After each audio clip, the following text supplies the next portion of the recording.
और इस तफरीक को जिंदा रखने की जरूरत है और इस तफरीक को याद रखने की भी जरूरत है। और no amount of convincing and diluting dialogues हम इस तफरीक को जहन से नहीं निकाल सकते, यह हकीकत है। और निकालने की गलती भी नहीं करनी चाहिए, क्योंकि यह तफरीक है कि कॉम्युनल वो होता है जो अपने एक्ट पर शर्मिंदा भी हो सकता है, और फासिस्ट वो है जो अपने एक्ट पर नाजा होता है। और जब सोम संगीत को और सुरेश राणा को अभी उनकी तहनीत की गई तो मुझे ताज्जुब नहीं हुआ, क्योंकि उसी कल्चर का वो एक्सटेंशन था कि वहां पर इसके लिए आपकी तहनीत होती है, नवाजा जाता है, आपको अवार्ड दिया जाता है।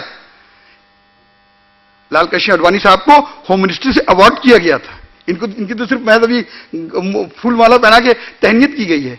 इस तफरीक को जिंदा रखना पड़ेगा, और यह तफरीक अगर आपके जहन में जिंदा है तभी आप ये तय कर पाएंगे आने वाले 2014 के इलेक्शन में कि आपकी चॉइस क्या होनी चाहिए। मैं ये हरगिज नहीं कह रहा हूं कि कोई बेहतर है। हमने हिंदुस्तान जब आजाद हुआ तो बहस ये करी कि प्राइम मिनिस्टर किसको होना चाहिए, नेहरू और पटेल। इन अदर वर्ड्स की ज्यादा बेहतर कौन है। आज बहस ये नहीं हो रही है, आज बहस ये हो रही है कि इनमें से कम बुरा कौन है। तो हम कम बुरों की तलाश में, और कम बुरों की जब आप तलाश करें तो कम से कम इस तफरीक को जिंदा रखिए कि फासिस्ट कौन है, कम्युनल कौन है, नॉन कम्युनल कौन। और अगर ये तफरीक आपने जहन से निकाल दी तो मेरे ख्याल से ये डायलॉग जितने भी हम यहां बोलेंगे उन डायलॉग्स का कोई मतलब नहीं रह जाएगा। इस डिस्टिंक्शन को आपको कहीं ना कहीं मेंटेन करना पड़ेगा। टर्मिनोलॉजी इसकी बात आ रही थी बार बार कि हमको यह कहा गया नक्सलाइट्स को, अब हमारे बहुत ही अजीज भाई साहब ने आईपीएस ऑफिसर जो हैं उनका नक्सलाइट्स के ऊपर कुछ नहीं कहा जाता है। नक्सलाइट्स को मैं किसी एथिकल या कम्युनल एंगल से उसको नहीं लेता हूं, मैं बिल्कुल उसके लिए एक सिंपल जुमला कहता हूं। एक इंटरव्यू हो रहा था मेरा नेशनल टीवी के ऊपर और मेरी बहस हो रही थी गिरिराज किशोर साहब से। क्वेश्चन ये पूछा गया कि साहब जो कश्मीर में हो रहा है उसके बारे में आप क्या कहते हैं। वो तो आतंकवाद है, और बात चल रही थी जिहाद और जिहादी मानसिकता की, ये टॉपिक था। तो उस रेफरेंस में मेरे मुंह से एक जुमला निकला जिसको ऑडियंस ने भी बहुत अप्रिशिएट किया था। मैंने कहा भाई ये टर्मिनोलॉजी की लड़ाई जो है इस पर क्या जवाब दिया जाए, आप बताएं मुझे। टर्मिनोलॉजी आप खुद बना लेते हैं मीडिया वाले। एक ही एक्ट को कश्मीर में आप टेररिज्म कहते हैं, पंजाब में वही एक्ट मिलिटेंसी कहलाता है, आसाम में वही एक्ट इंसर्जेंसी कहलाता है, अयोध्या में वही एक्ट कार सेवा कहलाता है। एक्ट एक ही, वही वायलेंस। तो आप उसको अपने परसेप्शन के हिसाब से डाइल्यूट कर देते हैं या कंसंट्रेट कर देते हैं, यह आपका अपना काम है। आप सिचुएशन को देखिए कहां पर हम आज खड़े हो गए। हमने हिंदुस्तान में एक बिल्कुल साफ मंजरनामा देख रखा है। 2014 के मंजरनामे को अगर आप अपने जहन में रखकर देखें तो यह बात बिल्कुल साफ है कि जैसा बार बार कहा गया कि नरेंद्र मोदी एक बहुत अहम खतरा बन के हमारे सामने आ चुके हैं और वो सत्ता के बहुत नजदीक हैं। अब इस स्टेटमेंट को इंट्रोस्पेक्ट में करने की कोशिश कर रहा हूं बहुत देर से कि इस स्टेटमेंट को मैं कैसे लूं।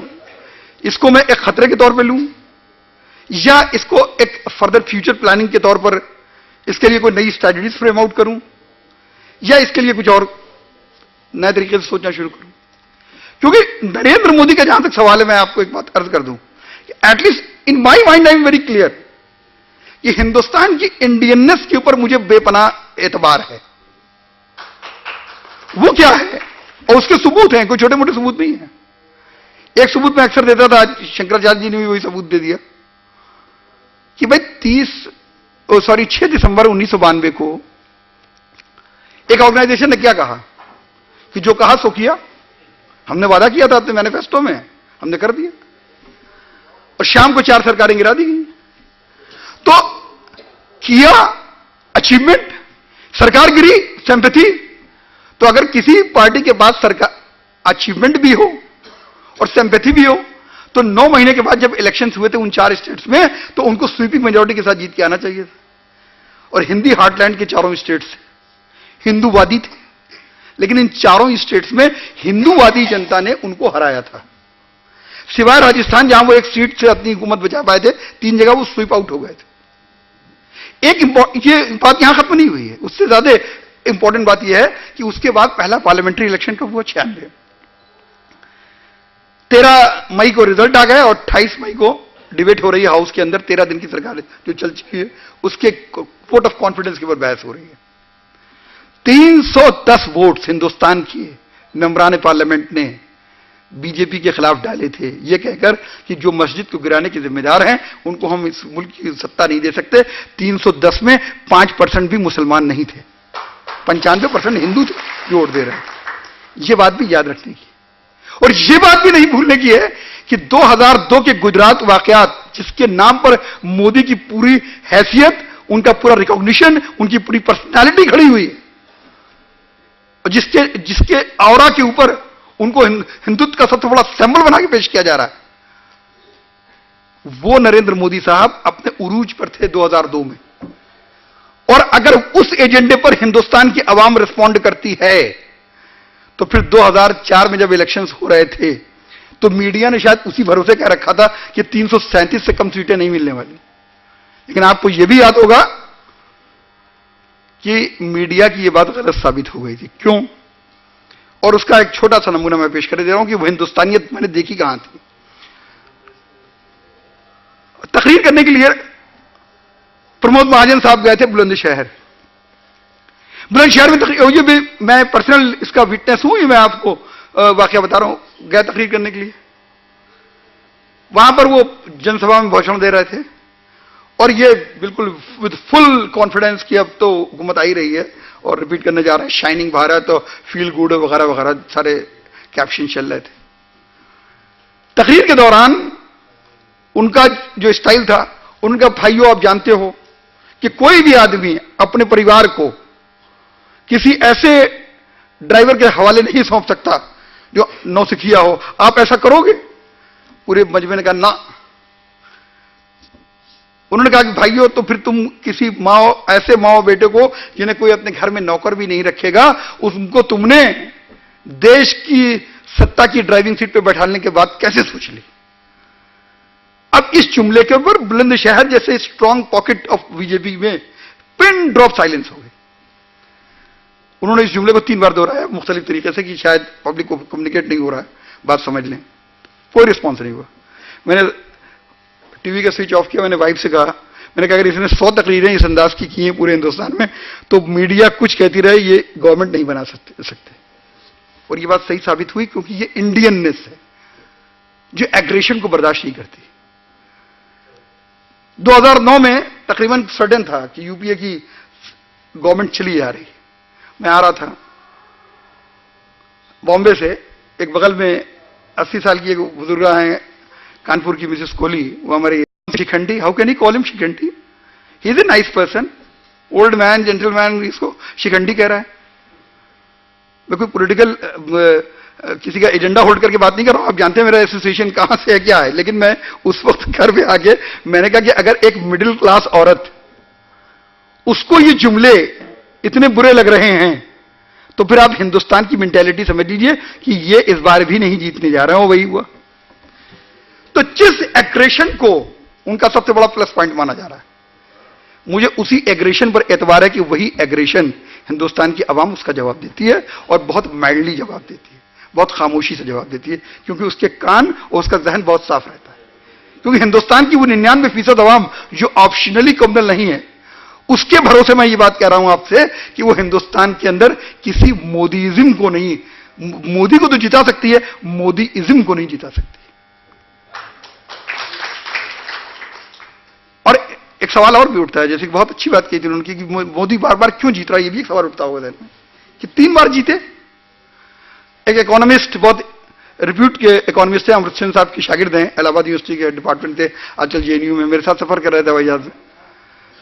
ऐसी बात होने लगी कि नहीं यार, आदमी साहब ये समझ नहीं आता कि then how is repeating himself, बार बार तो 3 बार तो जीत गया, आपको ये बात समझ में नहीं आती। मैंने कहा अच्छा रवि भाई, तुम एक बात ही बताओ कि अगर किसी बिजनेस में होते आप या मैं, प्रोफेशन में मैं ना होता और इकोनॉमिस्ट आप ना होते, हम लोग बिजनेस में होते और गुजरात में रह रहे होते, और 2002 अपने आंखों से देख लिया होता, और इनका टेम्पर देख लिया होता। तो इसके बाद हमारे पास क्या ऑप्शन बचता? गुजराती आदमी जो बेसिकली बिजनेसमैन है, उसको परचेज करने के लिए पीस, इससे ज्यादा अच्छा ऑप्शन क्या हो सकता है कि keep this man in the power, क्योंकि जब ये पावर में से बाहर रहेगा तो he will become greater nuisance. तो इसको पावर में रखना ये उनकी मजबूरी है। तो गुजरात के मॉडल को पूरे हिंदुस्तान पर अप्लाई करके ये गलतफहमी पाल लेना कि पूरे हिंदुस्तान के अंदर उनका जोर वैसी होने जा रहा है। 18 हिंदुस्तान के ऐसे स्टेट्स हैं जहां पर अभी एक सर्वे के हिसाब से लोग उनका नाम नहीं जानते। हिंदुस्तान वो भी है। तो इसलिए किसी यूफोरिया में आकर और किसी बहुत ज्यादा पैसिफिस्टिक एटीट्यूड को लेकर हमें यह मान लेना चाहिए कि हिंदुस्तान के अंदर सब कुछ कम्युनल होने जा रहा है, ऐसा कुछ होने नहीं जा रहा है। इसलिए बुनियादी तौर पर हमको अपने इश्यूज पर बहुत क्लियर रहने की जरूरत है कि यह हिंदुस्तान बेसिकली 99% उन लोगों का है जो बाई ऑप्शन सेक्युलर हैं, वो हिंदू भी हैं और मुसलमान भी हैं, और हर हाल में वो हिंदुस्तान को सेक्युलर देखना चाहते हैं। और सेक्युलरिज्म किसी का एहसान नहीं है, और चैरिटी भी नहीं है, और बाउंटी भी नहीं है। सेक्युलरिज्म ऐसा नहीं था कि किसी ने चाह लिया कि मुसलमानों पर रियायत करके इन पर रहम खा के भाई इनको सेक्युलर कर रखो, वो पाकिस्तान बन गया थियोक्रेटिक स्टेट, तो हमको इसको सेक्युलर स्टेट एक मुरव्वत में रखना है। 3 साल की कॉन्स्टिट्यूएंट असेंबली की डिबेट्स को पढ़िए, जो आर्ग्यूमेंट्स हुए उनको पढ़िए, और उन आर्ग्यूमेंट्स को पढ़ने के बाद आपको मालूम होगा कि आर्टिकल 25 को जिस वक्त इंट्रोड्यूस किया जा रहा था तो बहसें क्या हुई। हिंदुस्तान को मजबूत करने के लिए, हिंदुस्तान को प्रोग्रेसिव करने के लिए, हिंदुस्तान को डेमोक्रेटिक रखने के लिए और हिंदुस्तान को हिंदुस्तान रखने के लिए आर्टिकल 25 जरूरी था। आर्टिकल 14 हिंदुस्तान को हिंदुस्तान रखने के लिए जरूरी था। और आज अगर पूरी दुनिया के अंदर हिंदुस्तान एक पावर की हैसियत से कबूल किया जा रहा है तो उसकी वजह यह है कि हिंदुस्तान सेक्युलर है। और जो अपने आप को सेक्युलर न बनाकर थियोक्रेटिक स्टेट बना चुके और जिन्होंने वो ऑप्शन एक्सेप्ट किया, उनकी हालतें क्या हैं वो भी किसी से छुपी हुई नहीं है, पड़ोस में बैठे हुए हैं, उनकी भी हालतें देख लीजिए क्या हो गई। तो इसलिए थियोक्रेटिक स्टेट बनाना हमारा ऑप्शन हो भी नहीं सकता था। सेक्युलरिज्म हमारा फर्स्ट ऑप्शन था, हमारा लास्ट ऑप्शन था, और आज भी वो हमारा फर्स्ट और लास्ट ऑप्शन है। इन्हीं अल्फाज के साथ मैं अपनी बात खत्म करता हूं। बहुत बहुत शुक्रिया।